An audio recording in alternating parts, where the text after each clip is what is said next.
The house made കണ്ടു. ഇപ്പോൾ തിയേറ്ററിൽ ഇറങ്ങിയിട്ടുള്ള ഒരു ഇംഗ്ലീഷ് ഡൊമസ്റ്റിക് ത്രില്ലർ സിനിമയാണ്. ഞാനിത് കാണുന്നത് നോട്ട് ചെയ്ത് വെച്ചതാണ് നേരത്തെ തന്നെ. പക്ഷെ കോട്ടയത്തൊന്നും ഈ പടം റിലീസ് ആയിരുന്നില്ല. സോ ആസ് യൂഷ്വൽ ഞാൻ കൊച്ചിയിൽ ഫോറം മാളിൽ പോയിട്ടാണ് ഈ പടം കണ്ടത്. ആൻഡ് ഈ വർഷത്തെ ഫസ്റ്റ് തിയേറ്റർ വാച്ച് എക്സ്പീരിയൻസ് ആയിരുന്നു ഈ സിനിമ. അപ്പോൾ അങ്ങനെ കണ്ടിട്ട് പടം വെർത്തായോ എന്നുള്ളതാണ് നമ്മൾ നോക്കുന്നത്. പൗൾ ഫീഡാണ് ഈ പടത്തിന്റെ ഡയറക്ടർ. സിഡ്നി സ്വീനി, അമേൻഡ സൈഫ്രഡ്, ബ്രാൻഡൻ സ്ക്ലീനർ എന്നിവരാണ് പ്രധാന വേഷങ്ങളിൽ. സോ ഇന്ന് ദ ഹൗസ് മെയ്ഡ് സിനിമയെക്കുറിച്ച്.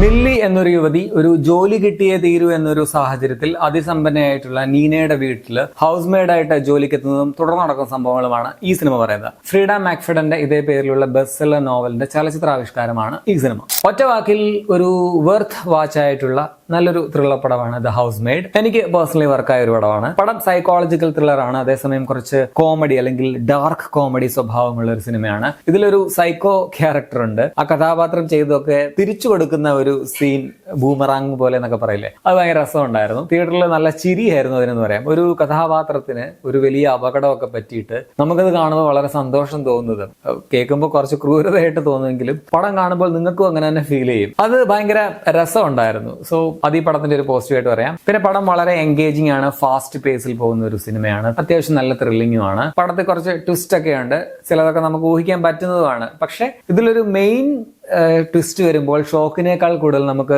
ചിരിയാണ് വരിക. അത് അങ്ങനെയാണ് അവർ ഉദ്ദേശിച്ചതും. അത് കൊള്ളാമായിരുന്നു കേട്ടോ. പെർഫോമൻസിൽ ഇതിലെ സെൻട്രൽ ക്യാരക്ടർ മില്ലി ആയിട്ട് വരുന്നത് സിഡ്നി സ്വീനിയാണ്. ചില സർപ്രൈസുകളൊക്കെയുള്ള കുറച്ച് നിഗൂഢതയൊക്കെയുള്ള ഒരു കഥാപാത്രമാണ്. നല്ല പെർഫോമൻസ് ആയിരുന്നു. എങ്കിലും അവരുടെ കുറച്ച് ആരാധകർക്ക് നിരാശ ഉണ്ടാക്കുന്ന വിധത്തിൽ എല്ലാ സീനുകളും നമ്മുടെ നാട്ടിൽ ആസ്വദിക്കാൻ പറ്റില്ല എന്നുള്ളത് ഒരു പ്രശ്നമാണ് എന്ന് പറയാം. എനിക്ക് സിഡ്നി സ്വീനിയെ കാണുമ്പോൾ നമ്മുടെ പഴയ വിന്റേജ് മഹിമ ചൗധരി ഹിന്ദി നടിയുണ്ടല്ലോ, പുള്ളിക്കാരുടെ ഒരു ഓർമ്മ വരും. ഈ സിനിമയിലെ ഏറ്റവും കിടിലൻ പെർഫോമൻസ് എന്ന് പക്ഷെ പറയാവുന്നത് അമാൻഡ സൈഫ്രഡിന്റേതാണ്. എനിക്ക് പേഴ്സണലി വളരെ ഇഷ്ടമുള്ള ഒരു നടി കൂടിയാണ് പുള്ളിക്കാരി. അവരുടെ അധികം ആൾക്കാരൊന്നും അങ്ങനെ കണ്ടിട്ടില്ലാത്ത, വലിയ ഹിറ്റ് ഒന്നും അല്ലാത്ത ഗോൺ എന്ന് പറഞ്ഞൊരു സിനിമയുണ്ട്. ഒരു ത്രില്ലർ പടമാണ്. ഞാനിത് ഇവരുടെ പെർഫോമൻസ് കൊണ്ട് മാത്രം രണ്ടു തവണ കൂടുതൽ ഞാൻ കണ്ടിട്ടുണ്ട്. ടിവിയിലൊക്കെ വന്നിട്ടുള്ള ഒരു സിനിമയാണ്. അപ്പോൾ ഈ പടത്തില് ഈ ഒരു റോളിൽ പുള്ളിക്കാരി പെർഫെക്റ്റ് കാസ്റ്റിംഗ് ആയിരുന്നു. ചില പ്രത്യേക സീനുകളിൽ, അത് പറഞ്ഞാൽ സ്പോയിലർ ആയി പോകും, പക്ഷെ ചില രംഗങ്ങളിൽ പുള്ളിക്കാരുടെ പെർഫോമൻസ് ഗംഭീരമാണ്. സോ ഇതിലെ ഷോ സ്റ്റീലർ അമാൻഡ സൈഫ്രഡ് ആണെന്ന് പറയാം. അതുപോലെ നീനയുടെ ഭർത്താവിന്റെ റോളിൽ വന്ന ബ്രാൻഡൻ സ്ക്ലീനറും മികച്ച പെർഫോമൻസ് ആയിരുന്നു. ടെക്നിക്കൽ സൈഡിൽ ഇതിന്റെ ക്യാമറ, എഡിറ്റിംഗ്,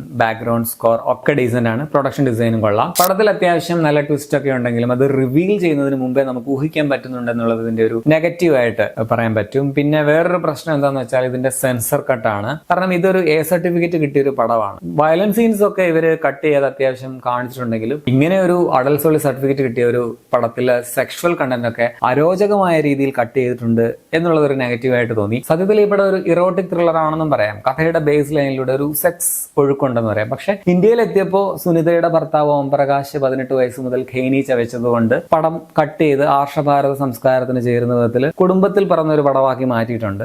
എങ്കിലും കുറച്ച് ഗംഗാ യമുന സംഗമ രംഗങ്ങളൊക്കെ പടത്തിലുണ്ട്. പിന്നെ പറഞ്ഞാൽ പൊളിറ്റിക്കലി ഇൻകറക്റ്റ് ആകും, എന്നാലും പറയാതെ വയ്യ കേട്ടോ. ഇതിൽ നായികയുടെ നെഞ്ച് അതിവിദഗ്ധമായിട്ട് കാണിക്കാത്ത വിധത്തിൽ ഇന്ത്യൻ സെൻസർ ബോർഡ് കട്ടിംഗ് ഒക്കെ നടപ്പാക്കിയിട്ടുണ്ട്. പക്ഷെ നായകന്റെ നിതംബം കാണിക്കുന്നുണ്ട്. അതെന്താ, ഞങ്ങൾ ആണുങ്ങളുടെ നിതംബത്തിന് ഒരു വിലയില്ലേ? വൈ ദിസ് ഡിസ്ക്രിമിനേഷൻ മാൻ? മൊത്തത്തിൽ ഒരു വൺ ടൈം വാച്ച് ഡീസന്റ് ആയിട്ടുള്ള ഒരു ത്രില്ലർ പടമാണ് ദ ഹൗസ് മെയ്ഡ്. ഞാൻ പറഞ്ഞില്ല, എനിക്ക് വർക്കായ സിനിമയാണ്. പക്ഷെ ഔട്ട്സ്റ്റാൻഡിംഗ് എന്നോ മസ്റ്റ് വാച്ച് എന്നോ അങ്ങനെയൊന്നും ഞാൻ പറയില്ല. വെർത്ത് വാച്ച് ആയിട്ടുള്ള ഒരു സിനിമയാണ്. പക്ഷെ ഇതിന്റെ ഒരു ഫുൾ ബ്യൂട്ടിയിൽ നിങ്ങൾക്ക് കാണണമെങ്കിൽ അൺറേറ്റഡ് വേർഷൻ ഡിജിറ്റൽ റിലീസ് ആകുമ്പോൾ കാണുന്നതായിരിക്കും ബെറ്റർ എന്നാണ് എനിക്ക് പറയാനുള്ളത്. പടം ഇപ്പോൾ തിയേറ്ററുകളിലാണ് ഉള്ളത്. 2 മണിക്കൂർ 11 മിനിറ്റ് ആണ് സിനിമയുടെ റൺ ടൈം. 18+ ആണ്, അതറിയാമല്ലോ. അപ്പൊ പടം കണ്ടിട്ടുള്ളവർ അഭിപ്രായം പറയാം. പിന്നെ ഇതുപോലെ കഥ ഏകദേശം സെയിം ആയിട്ടുള്ള ഒരു പടം ഈ അടുത്ത കാലത്ത്, അതായത് ഒരു 90s ഇറങ്ങിയ ഒരു പടത്തിന്റെ റീമേക്ക് ആണ്. അത് വന്നിരുന്നു ഹുലുവിലെങ്ങാണ്ടാണ്. ഞാൻ ആ പടം കണ്ടിട്ടില്ല, പക്ഷെ ട്രെയിലർ കണ്ടപ്പോൾ ഇതുപോലെ തന്നെ പ്ലോട്ട് എനിക്ക് തോന്നി. പിന്നെ ഇതിന് മിക്കവാറും ഹിന്ദിയിൽ സിദ്ധാർത്ഥ് മൽഹോത്ര ഭർത്താവിന്റെ റോളിലും ആലിയ ഭട്ട് ഭാര്യയായിട്ടും ജാൻവി കപൂർ വേലക്കാരിയായിട്ടും നോക്രാണിന്നോ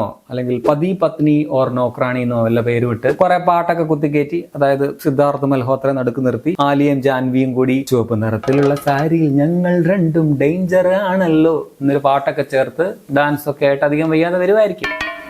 വരുന്നിടത്ത് വെച്ച് കാണാം.